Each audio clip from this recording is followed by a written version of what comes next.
Please don't forget subscribe to the channel and hit the bell to get notified of new daily videos. Moving into the rental house with my son, Eckert, felt like turning a new page. After the divorce, we needed a quiet place, affordable enough for just me and him. It was an older place, true, with creaky floorboards and a faint, musty smell, but it had a big backyard and was in a peaceful neighborhood. Eckert, with his boundless imagination, seemed to love it immediately. He's always been an artistic child, preferring his sketchpad to screens, and I encouraged it. It started subtly, as these things often do. Eckert came to me one afternoon holding up a drawing. It was crudely done as a 6-year-old's would be, but the subject matter was striking. A tall, impossibly thin figure dominated the page with elongated limbs and unsettlingly no face. Just a dark, empty void where eyes or a mouth should be. "Mommy, this is the Whisper," he announced proudly. I chuckled, ruffling his hair. "The Whisper, huh? Looks like a scary friend." He nodded, serious. "He's not scary, he just whispers."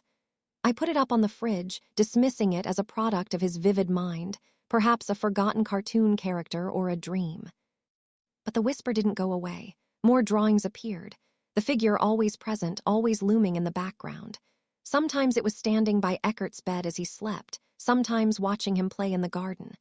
The details grew, the void-like face more pronounced, the limbs more spider-like. Then Eckert started talking about him. "The Whisper played peekaboo with me in the hallway, Mommy," he'd say, or "the Whisper told me a secret." I'd gently remind him that imaginary friends were fun, but they weren't truly real. Eckert would just give me that earnest, unwavering stare only a child can. I tried to ignore the creeping unease, the flickering lights that seemed to coincide with Eckert mentioning his friend, the inexplicable cold spots in his room, even on warm evenings, the feeling of being watched, a prickling sensation on the back of my neck that made me glance over my shoulder in empty rooms.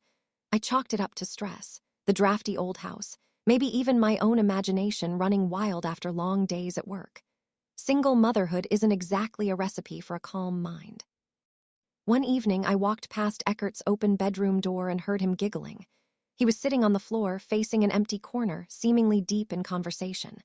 "No, you don't like that, do you?" he murmured, then giggled again. When I stepped in, the laughter stopped instantly. Eckert looked up, his eyes wide. The room felt like an icebox. He hugged his knees, looking small and vulnerable. "Mommy, he doesn't like it when you look," he whispered, his voice barely audible. It sent a shiver down my spine. I started seeing things, too. Fleeting shadows, too tall, too dark, at the edge of my peripheral vision. A momentary glimpse in a darkened window reflection that wasn't my own. I convinced myself it was exhaustion, playing tricks on my eyes. I even tried talking to our reclusive neighbor, Harvey, a man whose yard was always impeccably kept but who rarely spoke to anyone. I asked him if the house had a history of drafts or strange noises. He just looked at me with his rheumy eyes, took a long drag from his cigarette, and said, "Some shadows stay too long in places, miss, and some things just listen." He offered nothing more, but the cryptic warning felt like a brick to my stomach. The night it became real, truly, horrifically real, I woke to a soft thud. It sounded like something tapping against glass. My heart hammered against my ribs. I stumbled out of bed, adrenaline pumping. The sound came from Eckert's room. As I reached his door, I saw him. He was standing by his open window, leaning slightly out, his small hand outstretched towards the lawn. Moonlight poured into the room, illuminating not just Eckert, but what stood beneath his window. It was the Whisper. Tall, impossibly gaunt, a silhouette against the dark trees. Its head was tilted, a long, bony hand reaching up towards Eckert. The void of its face seemed to scream, a silent, gaping maw of darkness. It wasn't an imaginary friend. It was a predator. A primal scream tore from my throat. I lunged forward, grabbing Eckert, yanking him back inside with a force I didn't know I possessed. I slammed the window shut, fumbling with the lock, my hands trembling so violently I could barely grasp it. Eckert was crying now, terrified, clinging to me.